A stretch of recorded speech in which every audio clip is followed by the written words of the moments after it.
Hi friends, would ആർട്ടിൻ്റെ പുതിയൊരു വീഡിയോയിലേക്ക് എല്ലാവർക്കും സ്വാഗതം. ഫ്രണ്ട്സ്, നമ്മളിന്ന് ഈ ഒരു വർക്ക് നമ്മളിത് കട്ട് ചെയ്തിട്ട് ഒരു 3/4 ഇഞ്ച് പലകയിലാണ് നമ്മളിത് ചെയ്തിട്ട് നമ്മളിത് കട്ട് ചെയ്തിട്ട് ഡോറിൻ്റെ പലകയെ പിടിപ്പിക്കുകയാണ്, സ്ക്രൂ ചെയ്ത് പിടിപ്പിക്കുകയാണ്. അങ്ങനത്തെ ഒരു വർക്കാണിത്. അപ്പോൾ ഇതിൻ്റെ ഒരു ഭാഗമാണ് നമ്മളിന്ന് ചെയ്യുന്നത്. ആ ഒരു ഭാഗം തന്നെയാണ് നമ്മൾ 4 സൈഡിലേക്ക് കൊടുത്തേക്കുന്നത്. ഒരു ഭാഗം ചെയ്യുന്നത് എങ്ങനെയാണെന്ന് നിങ്ങൾ പഠിച്ചാൽ മതി. അപ്പം നമുക്കതിൻ്റെ 4 സൈഡും ചെയ്യുന്നത് നമുക്ക് പഠിക്കാൻ പറ്റും. ഈ ഒരു വർക്കിന് ഭംഗി കൂട്ടുന്ന ഒരു പ്രധാന ഭാഗമാണ് ഈ ബോളുകൾ. ഈ ബോളുകൾ എങ്ങനെയാണ് ചെയ്യുന്നത് നമുക്കൊന്ന് പഠിക്കാം. നമ്മൾ ഏതൊരു വർക്ക് ചെയ്തിട്ടും അതിൻ്റെ സൈഡിൽ കൂടെ ഇതുപോലെ ബോളുകൾ, സൈഡിലോ സെൻറ്ററിലൊക്കെ ബോളുകൾ കൊടുക്കുന്നത് വളരെ ഭംഗിയായിട്ട് വരും ആ വർക്കിന്. അതായത് ഇത് ഉരുണ്ടിരിക്കുന്നതുകൊണ്ട് പോളിഷ് ചെയ്ത് കഴിയുമ്പോൾ നല്ല ഭംഗിയായിരിക്കും ആ ഒരു വർക്ക് കാണാനായിട്ട്. അപ്പം നമ്മളിതുപോലെ ഇടയ്ക്ക് ഏതെങ്കിലും ഒരു ഭാഗത്ത് നമ്മളിതുപോലെ ഓരോ ബോളുകൾ കൊടുക്കുകയാണെങ്കിൽ നല്ലതായിരിക്കും. അപ്പോൾ ഈ ബോളുകൾ കുത്തുന്നതിനുള്ളൊരു എളുപ്പ മാർഗ്ഗമാണ് നമ്മളിപ്പം ഈ പഠിപ്പിക്കുന്നത്. ഓക്കെ, ഈ 2 ഉളി വെച്ചിട്ടാണ് നമ്മൾ ഈ ബോളുകൾ ചെയ്യുന്നത്. ഇതിൻ്റെ ഫ്രണ്ട് ഹാഫ് റൗണ്ട് ആയിട്ടുള്ള ഒരു ഉളിയും ഫ്രണ്ട് സ്ട്രെയിറ്റ് ആയിട്ടിരിക്കുന്ന ഒരു ഉളിയും, 2 ഉളിയും കൊണ്ടാണ്. അപ്പം നമ്മളിത് ഫ്രണ്ട് ഹാഫ് റൗണ്ട് ആയിട്ടിരിക്കുന്ന ഉളി, കുഴിവോട് കൂടിയ ഈ ഉളി വെച്ചിട്ടാണ് നമ്മൾ ആദ്യമേ ഗീറ്റുളി അടിച്ചിട്ട് ഇതുപോലെ ഒന്ന് കുത്തി എടുത്തേക്കുന്നത്. ഇനി നമുക്ക് ഈ സ്ട്രെയിറ്റ് ആയിട്ടുള്ള ഈ ഉളി വെച്ചിട്ട് ഇതിൻ്റെ സൈഡ് ക്ലിയർ ചെയ്യാം. സ്ട്രെയിറ്റ് ആയിട്ടാണ് ഈ ഉളി ഇരിക്കുന്നത്, പാത്തി ഉളിയാണ്. ഇതുകൊണ്ട് നമുക്കിതിൻ്റെ ചുറ്റിനൊന്ന് ക്ലിയർ ചെയ്യാം. ഇതുപോലെ ഇങ്ങനെ അടിച്ച് കഴിയുമ്പോൾ നമ്മൾ ആ സൈഡ് കുത്തി വെച്ചേക്കുന്നതുകൊണ്ട് കറക്റ്റായിട്ട് പോരും. ഓക്കെ, കണ്ടോ? അപ്പോൾ ഇനി ഇതുകൊണ്ട് ഇതുപോലെ ഒന്ന് സൈഡ് ചെത്തിയെടുത്ത് കഴിയുമ്പോൾ ആ ബോൾ കറക്റ്റായിട്ട് അത് കുത്തിക്കഴിയുമ്പോൾ അത് കിട്ടും. അതിൻ്റെ ഷേപ്പ് അങ്ങനെ ആയതുകൊണ്ട് നമ്മളിപ്പം നേരെ കുത്തിക്കഴിഞ്ഞാൽ അതുപോലെ കിട്ടും. ഓക്കെ, അപ്പോൾ നമ്മൾ ഈ 2 ഉളി വെച്ചിട്ടാണ് ഈ ഒരു ബോൾ ചെയ്തേക്കുന്നത്. ഓക്കെ, ഈ ഹാഫ് റൗണ്ട് അകമ്പളവോട് കൂടിയ ഹാഫ് റൗണ്ട് ഉളി, പിന്നെ ഇതുപോലെ സ്ട്രെയിറ്റ് ആയിട്ട് ഉള്ള ഈ പാത്തി ഉളി. എന്നിട്ട് ഇതിൻ്റെ സൈഡ് ക്ലിയർ ചെയ്ത് കഴിയുമ്പോൾ ഈ ബോള് ഭംഗിയായിട്ട് ഇതുപോലെ കിട്ടും. ആ സൈഡൊന്ന് കുത്തി കൊടുക്കുമ്പോൾ ഈ ബോളെല്ലാം ഇതുപോലെ ഭംഗിയായിട്ട് നമുക്ക് ചെയ്യാൻ പറ്റും. ഈ ബോളുകളുടെ ഭംഗി കൂട്ടാനായിട്ട് നമുക്ക് ഇതിൻ്റെ 2 സൈഡിലും ഇതുപോലെ ചെറിയൊരു ഉരുൾ കൊടുക്കാം. അപ്പോൾ ഇങ്ങനെ ഈ ഉരുൾ വരുമ്പോഴത്തേക്കിന് അതിൻ്റെ ഇടയ്ക്ക് നിൽക്കുന്നതുകൊണ്ട് ഇതിന് നല്ല ഭംഗി വരും. അപ്പോൾ ഈ ഉരുളിൻ്റെ സൈഡ് ചെത്തുന്ന ഉളിക്കൊരു പ്രത്യേകതയുണ്ട്. അതെന്താണെന്ന് ഞാൻ പറഞ്ഞു തരാം. ഓക്കെ, ഈ ഉളിയുടെ 2 സൈഡും ചെറുതായിട്ടൊന്ന് ഉരുട്ടി എടുത്തേക്കുകയാണ്. കണ്ടോ? ഈ 2 സൈഡും നമ്മൾ ഉരുട്ടി എടുത്തേക്കാണ്. അതെന്നാന്ന് വെച്ച് കഴിഞ്ഞാൽ നമ്മൾ ഈ സൈഡ് കുത്തുമ്പോൾ തടിയെ കയറി ഉടക്കി പോകാതിരിക്കാനായിട്ടാണ്. അവിടെ സ്ട്രെയിറ്റ് നിന്നാൽ ഉടക്കും. അതുകൊണ്ട് ഇങ്ങനെ നമ്മൾ വളച്ചെടുക്കുകയാണ്. ഉടക്കാതെ നമുക്ക് കറക്റ്റായിട്ട് കുത്തിയെടുക്കാൻ പറ്റും.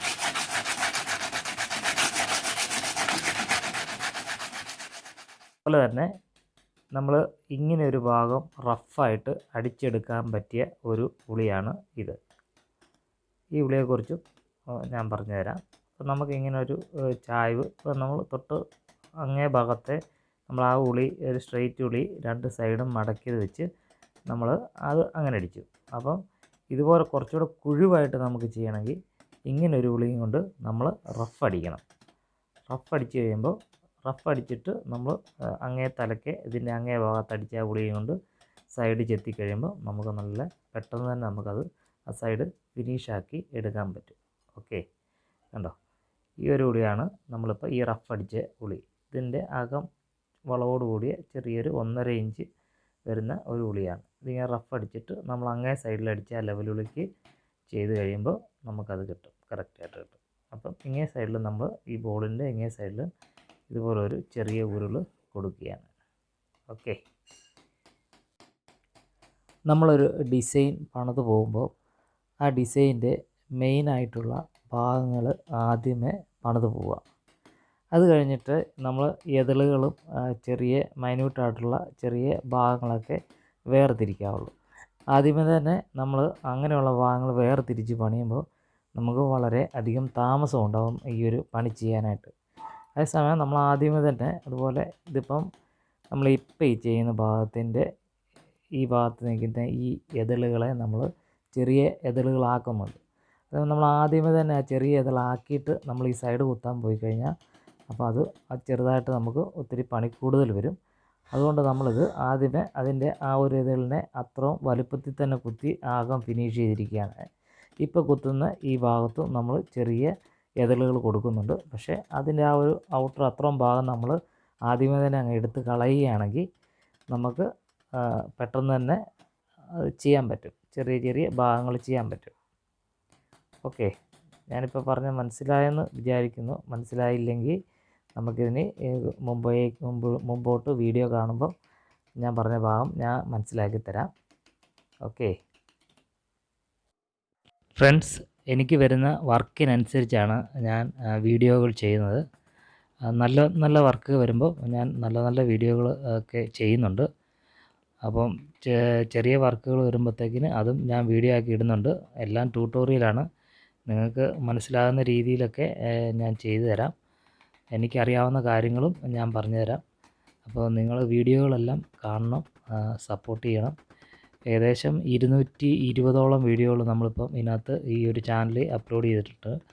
എല്ലാം നിങ്ങൾക്ക് പ്രയോജനപ്പെടുന്ന വീഡിയോകളാണ്. അപ്പോൾ കണ്ട് സപ്പോർട്ട് ചെയ്യണം.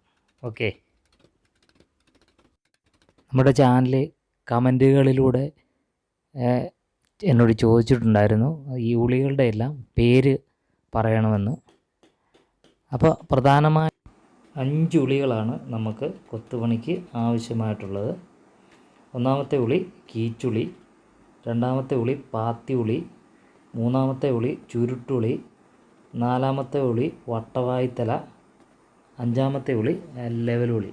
ലെവലുളി എന്ന് പറഞ്ഞാൽ നമ്മൾ സ്ട്രൈറ്റ് ആയിട്ടിരിക്കുന്ന ഉളിയില്ലേ, ആ ഉളി. അപ്പോൾ ഇങ്ങനെ 5 ഉളികളാണ് നമുക്ക് കൊത്തുപണിക്ക് ആവശ്യമായിട്ട് വരുന്നത്. ഈ ഉളിയുടെ ചെറുതും വലുതുമായിട്ടുള്ള വകഭേദങ്ങളാണ് നമുക്ക് വേണ്ടത്, ആവശ്യമായിട്ട് വരുന്നത്. അതായത് ഇതിൻ്റെ തന്നെ ഇപ്പോൾ കീച്ചുളിയുടെ ചെറുത് 1/2 ഇഞ്ച് തൊട്ടുള്ള താഴേക്കുള്ള ഉളികളെ, പിന്നെ പാത്തി ഉളിയുടെ ചെറുത് 1.5 ഇഞ്ച് തൊട്ട് അല്ലെങ്കിൽ 2 ഇഞ്ച് തൊട്ട് താഴേക്കുള്ള ഉളികളെ, ചുരുട്ടുള്ളിയുടെ അതുപോലെ തന്നെ. പിന്നെ വട്ടവായ്ത്തല ഒരു 1/2 ഇഞ്ചും 1 ഇഞ്ചും മതിയായിരിക്കും നമുക്കൊരു വർക്ക് ചെയ്യാൻ. അല്ലെങ്കിൽ അതിൻ്റെ ചെറിയൊരു 1/4 ഇഞ്ച് ചെറിയ ചെറിയ വർക്ക് ഉണ്ടെങ്കിൽ ഒരു 1/4 ഇഞ്ച്. പിന്നെ നമ്മൾ സ്ട്രെയിറ്റ് ഉളി, ലെവൽ ഉളി അതിൻ്റെ ചെറുതും. അപ്പോൾ ഇങ്ങനെ ഇതിൻ്റെ തന്നെ വകഭേദങ്ങളായിട്ട് ഒരു 6 ഉളി 7 ഉളിയോളം നമുക്ക് വേണ്ടി വരും. 6 ഉളിയോളം വേണം. അപ്പം കീച്ചുള്ളിയുടെ തന്നെ ഒരു 6 കീച്ചുളി, ചെറുതും വലുതുമായിട്ടുള്ള 6 കീച്ചുളി, പാത്തി ഉളിയുടെ അങ്ങനെ. അപ്പോൾ അങ്ങനെ വരുമ്പോഴത്തേക്കിന് കുറേ ഉളികൾ നമുക്ക് പണിയാനായിട്ട് ആവശ്യമായിട്ട് വരും. അത്രയും ഉളികൾ വേണം. അതാ വെച്ചാൽ നമ്മുടെ ഡിസൈൻ അനുസരിച്ചാണ് നമ്മൾ ഈ ഉളികൾ വെക്കുന്നത്. അപ്പോൾ ഡിസൈൻ വലുതും ചെറുതും ഒക്കെ ആയിട്ട് വരുമ്പോൾ അല്ല അതിൻ്റെ ലീഫുകളുടെ വലുപ്പം അനുസരിച്ച് നമുക്ക് ഈ പറഞ്ഞ ഈ 5 ഉളികളുടെ വകഭേദങ്ങൾ ചെറുതും വലുതുമായിട്ടുള്ള ഉളികൾ ഉപയോഗിച്ചാണ് നമ്മൾ ഇത് ചെയ്യുന്നത്, ഈ കൊത്തുപണി ചെയ്യുന്നത്. ഓക്കെ, ഞാൻ ഈ വീഡിയോയിൽ എൻ്റെ വാട്സപ്പ് നമ്പർ കൊടുത്തേക്കാം. ഉളികളെക്കുറിച്ചോ കൊത്തുപണിയെക്കുറിച്ചോ എന്തെങ്കിലും വിവരങ്ങൾ അറിയണമെന്നുണ്ടെങ്കിൽ ആ ഒരു നമ്പറിൽ വാട്സപ്പ് ചെയ്താൽ മതി. അപ്പം ഞാനതിൻ്റെ മറുപടി തരാം. നമുക്കിനി ഞാനിപ്പം ഈ ചെയ്യുന്ന ഉളികൾ നമ്മൾ ഈ മുമ്പേ പറഞ്ഞ ഉളികളിൽ ഏതൊക്കെ പെടും, അപ്പോൾ ഏതൊക്കെ ഉളികളാണ് നമ്മൾ ചെയ്യുന്നതെന്ന് ഞാനിപ്പോൾ ഇത് ഉളി വെക്കുമ്പോഴത്തേക്കിന് ഞാൻ പറഞ്ഞു തരാം. ഓക്കെ,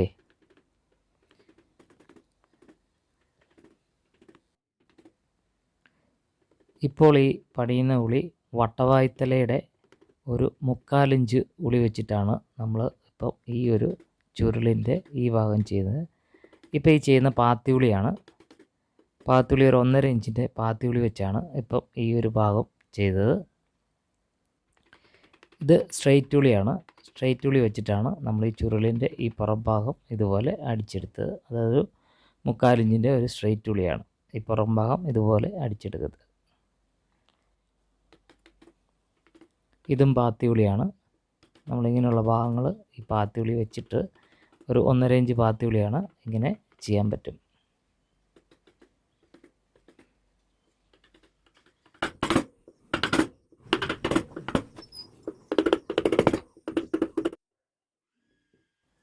ഇത് ചുരുട്ടുള്ളിയാണ്. ചുരുട്ടുള്ളിയുടെ വലുതാണ്. ഒരു 1.5 ഇഞ്ച് അതിന് അടുത്ത് വരുന്ന ഒരു ചുരുട്ടുള്ളിയാണിത്. അത് വെച്ചിട്ടാണ് നമ്മൾ ഇപ്പോൾ ഇത് ചെയ്തത്. ഇത് പാത്തിയുള്ളിയാണ്.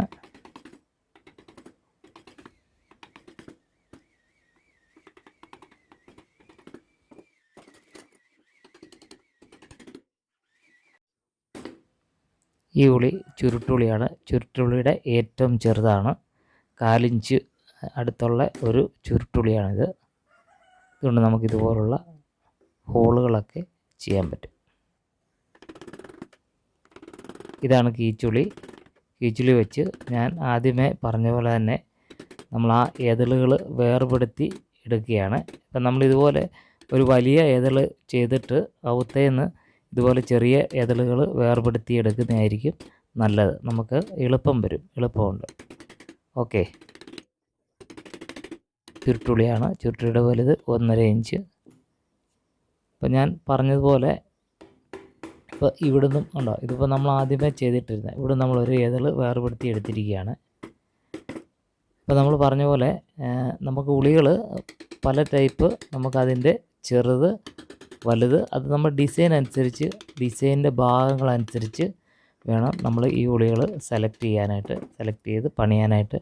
നമ്മൾ കുറച്ച് പണിത് കഴിയുമ്പോൾ ഓട്ടോമാറ്റിക്കായിട്ട് തന്നെ നമുക്ക് ആ ഉളികളൊക്കെ തന്നെ നമ്മൾ കൈ കൊണ്ട് എടുത്ത് ആ ഭാഗങ്ങൾ ചെയ്യും. അപ്പം നമ്മൾ പ്രാക്ടീസ് വരണം. പണിത് അതങ്ങനെ വരത്തുള്ളൂ. ഇതൊരു 1.5-2 ഇഞ്ചിൻ്റെ ഒരു പാത്തി ഉളിയാണിത്. ഇങ്ങനെയുള്ള ഭാഗങ്ങൾ ഇങ്ങനെ ചെയ്തിട്ട് സ്ട്രെയിറ്റ് ഉളി വെച്ചിട്ട് ഈ സൈഡ് ഇങ്ങനെ കുത്തിയെടുക്കാം. ഓക്കെ, കൊത്തുപണി എപ്പോഴും അതിൻ്റെ ഭംഗി കൊണ്ടുവരുന്നത് അതിൻ്റെ താഴ്ചകളാണ്. ഇപ്പം നമ്മൾ ചെയ്യുന്ന ഒരു വർക്കിൻ്റെ താഴ്ചയ്ക്ക് അനുസരിച്ചിരിക്കും അതിന് ഒരു ഭംഗി വരുന്നത്. അപ്പോൾ അതനുസരിച്ച് ഇപ്പോൾ 1 ഇഞ്ചിൻ്റെ ഒരു പലകയിലാണ് നമ്മൾ കൊത്തുപണി ചെയ്യുന്നതെങ്കിൽ ആ ഒരു 1 ഇഞ്ചിൻ്റെ താഴ്ചയ്ക്ക് അനുസൃതമായിട്ടുള്ള ഡിസൈനുകളോ നമ്മളവിടുത്തെ വരയ്ക്കാവുള്ളൂ. അതായത് ഇപ്പോൾ 4 ഇഞ്ചിൻ്റെ ഒരു പലകയാണെങ്കിൽ നമുക്ക് ആ 4 ഇഞ്ച് താക്കാവുന്ന രീതിയിലുള്ള ഡിസൈൻ ഇടാം. 1 ഇഞ്ച് 1/2 ഇഞ്ച് ഒക്കെ ആണെങ്കിൽ അതനുസരിച്ചുള്ള ഡിസൈനുകൾ ചെയ്യാൻ പാടുള്ളൂ.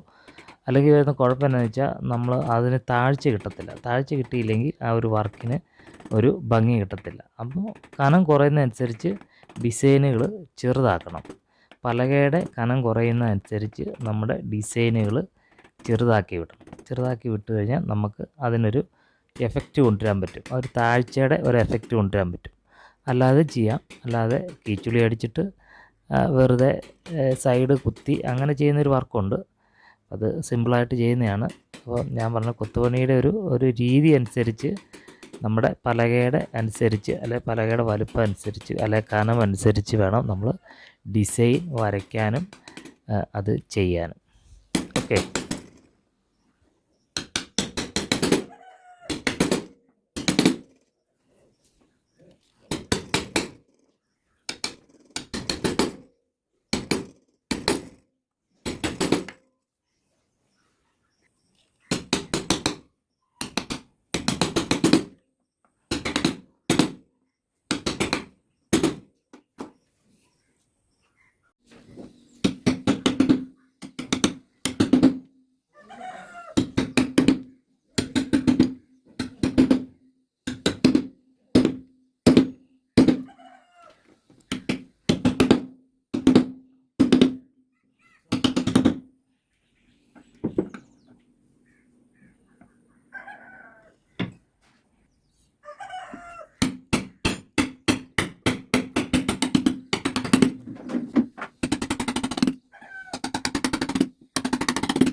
നമുക്ക് ഒരു എഫക്റ്റ് കൊണ്ടുവരാനായിട്ട് അവസാനം നമുക്ക് ഇതുപോലൊരു ചെറിയ കീച്ചുളി വെച്ചിട്ട് ഇതുപോലുള്ള വരകളിട്ട് നമുക്ക് ഇതുപോലുള്ള വർക്കുകളെ ഭംഗിയാക്കി കൊണ്ടുവരാൻ പറ്റും.